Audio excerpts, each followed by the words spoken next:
অবশেষে দক্ষিণবঙ্গে ঝেঁপে বৃষ্টি। সকাল থেকেই কলকাতা সহ জেলায় জেলায় প্রবল বৃষ্টি শুরু হয়েছে। বেশ কিছু জায়গায় ভারী বৃষ্টিরও পূর্বাভাস রয়েছে। আলিপুর আবহাওয়া দপ্তর জানিয়েছে, পশ্চিম মধ্য ও উত্তর পশ্চিম বঙ্গোপসাগরে একটি ঘূর্ণাবর্ত তৈরি হয়েছে, যা নিম্নচাপে পরিণত হতে পারে। এর ফলে সপ্তাহান্তে দক্ষিণবঙ্গের জেলাগুলিতে মাঝারি থেকে ভারী বৃষ্টির সম্ভাবনা রয়েছে। দক্ষিণবঙ্গের জেলাগুলিতে শুক্রবার বজ্রবিদ্যুৎ সহ হালকা থেকে মাঝারি বৃষ্টি চলবে। পূর্ব মেদিনীপুর, উত্তর ও দক্ষিণ 24 পরগনা, নদিয়া, মুর্শিদাবাদ, বীরভূমে বৃষ্টি বেশি হওয়ার সম্ভাবনা রয়েছে। সঙ্গে 30 থেকে 40 কিলোমিটার গতিবেগে দমকা ঝোড়ো হাওয়া বইবে। শনিবার ও রবিবারও দক্ষিণবঙ্গ জুড়ে বৃষ্টি চলবে। বেশিরভাগ অংশে বৃষ্টির সম্ভাবনা রয়েছে। কয়েক জায়গায় ভারী বৃষ্টির সতর্কতাও জারি করা হয়েছে। নদিয়া, মুর্শিদাবাদ, উত্তর ও দক্ষিণ 24 পরগনা জেলাতে ভারী বৃষ্টির সতর্কতা জারি করা হয়েছে। দক্ষিণবঙ্গের জেলাগুলোতে বুধবার পর্যন্ত বিক্ষিপ্তভাবে বৃষ্টি চলবে বলে জানিয়েছে হাওয়া অফিস।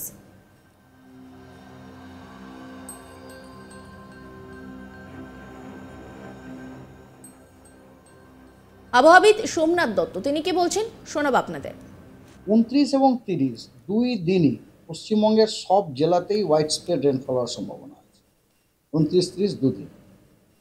আর 1 জুলাই, 2 জুলাই, 3 জুলাইতে নর্থ বেঙ্গলের সব জেলাতে হোয়াইট স্প্রেড রেনফল হওয়ার সম্ভাবনা আছে এবং সাউথ বেঙ্গলে বীরভূম, মুর্শিদাবাদ, নদিয়া এবং নর্থ 24 পরগনাতে আপনার হোয়াইট স্প্রেড রেনফল হওয়ার সম্ভাবনা আছে এবং সাউথ বেঙ্গলের বাকি সব জেলাতে ফেয়ারলি হোয়াইট স্প্রেড রেনফল হওয়ার সম্ভাবনা আছে। এই সপ্তাহে আমরা এরপরে আসুন ওয়েদারের যে ওয়ার্নিং। আজকে ভারী বৃষ্টির ওয়ার্নিং দেওয়া হয়েছে দার্জিলিং, কালিম্পং, জলপাইগুড়ি, আলিপুরদুয়ার এবং কোচবিহারে, এবং বজ্রবিদ্যুৎ সহ বৃষ্টি এবং তার সাথে 30 থেকে 40 কিলোমিটার প্রতি ঘন্টায় ঝোড়ো হাওয়ার বাকি সব জেলাগুলিতে দেওয়া হয়েছে। বাকি সব জেলা বলতে আমি পশ্চিমবঙ্গের সব জেলাই বলছি, এবং তার সাথে জলপাইগুড়িও বলা হয়েছে। 28 তারিখে ভারী বৃষ্টির সতর্কবার্তা দেওয়া হয়েছে। এই সতর্কবার্তাগুলো সবই কিন্তু হলুদ। ভারী বৃষ্টির সতর্কবার্তা দেওয়া হয়েছে উত্তরের ওই 5টি জেলাতে এবং তার সাথে সাথে দুটি মেদিনীপুর এবং দক্ষিণ 24 পরগনাতে, এবং দক্ষিণবঙ্গের সব জেলাতে বজ্রবিদ্যুৎ সহ বৃষ্টি, তার সাথে 30 থেকে 40 কিলোমিটার গতিবেগে প্রি মনসুন থান্ডারস্টর্ম হওয়ার সম্ভাবনা আছে। 29 তারিখে ভারী বৃষ্টির সতর্কবার্তা দেওয়া হয়েছে জলপাইগুড়ি, আলিপুরদুয়ার, কোচবিহার, দক্ষিণ এবং উত্তর দিনাজপুরে, পুরুলিয়া, পূর্ব এবং পশ্চিম বর্ধমান, হুগলি, পূর্ব এবং পশ্চিম মেদিনীপুর, ঝাড়গ্রাম এবং দক্ষিণ 24 পরগনাতে ভারী বৃষ্টি সতর্কবার্তা দেওয়া হয়েছে হলুদ। আর 30 তারিখে উত্তরবঙ্গের সব জেলাতেই ভারী বৃষ্টি দেওয়া হয়েছে এবং দক্ষিণবঙ্গে বীরভূম, মুর্শিদাবাদ এবং নদিয়াতে ভারী বৃষ্টির সম্ভাবনা দেওয়া হয়েছে।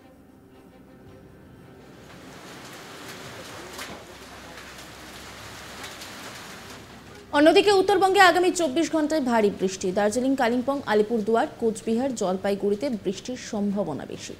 মালদা, 2 দিনাজপুরে বজ্রবিদ্যুৎ সহ বৃষ্টির সম্ভাবনা রয়েছে বলে জানিয়েছে হাওয়া অফিস। শনিবার ও রবিবার মালদা ও 2 দিনাজপুরে হোয়াইট স্প্রেড বৃষ্টি চলবে বলে জানাচ্ছে হাওয়া অফিস। এই নিয়ে আবহাওয়াবিদ কি বলছেন শোনাব আপনাদের। পশ্চিমবঙ্গের সব জেলাতেই প্রায় বৃষ্টিপাতের সম্ভাবনা প্রায় প্রতিদিন দেখা যাচ্ছে। ফর এক্সাম্পল ধরুন আজকে উত্তরবঙ্গের আপনার 5টি যে উত্তরের জেলা আছে দার্জিলিং, কালিম্পং, জলপাইগুড়ি, আলিপুরদুয়ার এবং কালিম্পং, কোচবিহার, সেখানে আপনার অত্যন্ত হোয়াইট স্প্রেড রেনফল হওয়ার সম্ভাবনা আছে এবং নর্থ বেঙ্গলের বাকি জেলাগুলিতে ফেয়ারলি হোয়াইট স্প্রেড হওয়ার সম্ভাবনা আছে। আর সাউথ বেঙ্গলে আপনার মুর্শিদাবাদ, নদিয়া, 2টি 24 পরগনা, কলকাতা এবং 2টি মেদিনীপুরে আজকে ফেয়ারলি হোয়াইট স্প্রেড হওয়ার রেনফল হওয়ার সম্ভাবনা আছে এবং সাউথ বেঙ্গলের অন্যান্য জেলাগুলিতে কিন্তু স্ক্যাটার্ড রেনফল হওয়ার সম্ভাবনা আছে।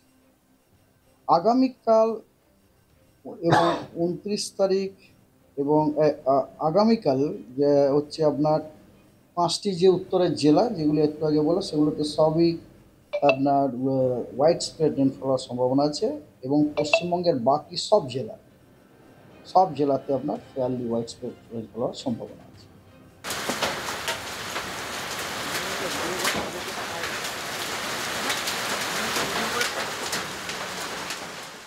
আবহাওয়া দপ্তর জানিয়েছে দক্ষিণবঙ্গে সক্রিয়ভাবে মৌসুমি বায়ু, কাজে বর্ষার অনুকূল পরিবেশ তৈরি হচ্ছে। এর ফলে আগামী ৩-৪ দিনের মধ্যে দক্ষিণবঙ্গের বাকি জেলাগুলিতে দক্ষিণ পশ্চিম মৌসুমি বায়ু প্রবেশ করবে। সঙ্গে গাঙ্গেয় পশ্চিমবঙ্গে বৃষ্টির পরিমাণ বাড়বে। এই নিয়ে আবহাওয়াবিদ সোমনাথ দত্ত কি বলছেন শোনাব আপনাদের। আমি ২-৩ দিনে পশ্চিমবঙ্গের বাকি অঞ্চলগুলিতে দক্ষিণ পশ্চিম মৌসুমি বায়ুর অগ্রসর হওয়ার সম্ভাবনা আছে। আর একটা সিনপটিক সিচুয়েশনও ফেভারেবল আছে, সেটা হচ্ছে কি পশ্চিম মধ্য এবং তৎসংলগ্ন উত্তর পশ্চিম বঙ্গোপসাগরে একটা ঘূর্ণাবর্ত অবস্থান করছে। সেই ঘূর্ণাবর্তটি ভূমিপৃষ্ঠ থেকে 0.9 কিলোমিটার থেকে শুরু করে 5.8 কিলোমিটার পর্যন্ত বিস্তৃত, এবং এই ঘূর্ণাবর্তটির যে অক্ষ, সেই অক্ষটি উচ্চতার সাথে সাথে দক্ষিণ পশ্চিম দিকে ঝোঁকার একটা টেন্ডেন্সি আছে। এটা খুব ভালো আর কি, মানে এটা ইন্ডিকেট করে যে আমাদের মৌসুমী বায়ুটা মোটামুটি এর যে স্ট্রেংথ, যেটা শক্তি, যেটা সেটা ঠিকঠাকই আছে। আর আমাদের মনে হয় যে আগামী 24 ঘন্টা বা 48 ঘন্টাতে ওই ঘূর্ণাবর্তটি সমুদ্রপৃষ্ঠতে একটি লো প্রেশার রূপ ধারণ করতে পারে। তবে এটা হচ্ছে আমার পার্সোনাল মতামত আর কি, কারণ গতকাল ঘূর্ণাবর্তটি ছিল 1.5 কিলোমিটার থেকে 5.8 কিলোমিটার পর্যন্ত। আজকে সেটা নিচের দিকে স্ট্রেচড হয়ে 0.9 কিলোমিটার এসেছে। তো সেই তারই কন্টিনিউয়েশনে আমরা আশা করছি যে হয়তো আগামী 24 ঘন্টাতে বা 48 ঘন্টাতে ওইটি সমুদ্রপৃষ্ঠতে একটি low pressure area, that is মানে নিম্নচাপ অঞ্চলরূপে দেখা যেতে পারে। হ্যাঁ, এবং সেক্ষেত্রে তার জন্য এলাকাতে আপনার বৃষ্টিপাত হওয়ার সম্ভাবনা।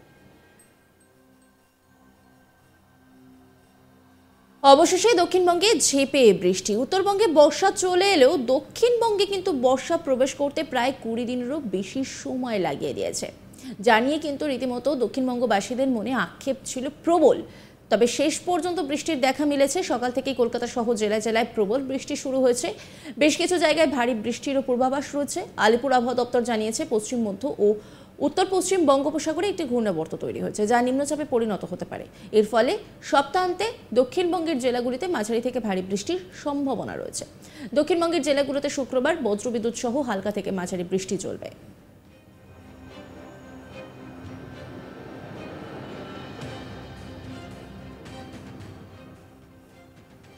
নজর রাখুন আজ তাক বাংলার ইউটিউব স্ট্রিমিংয়ে।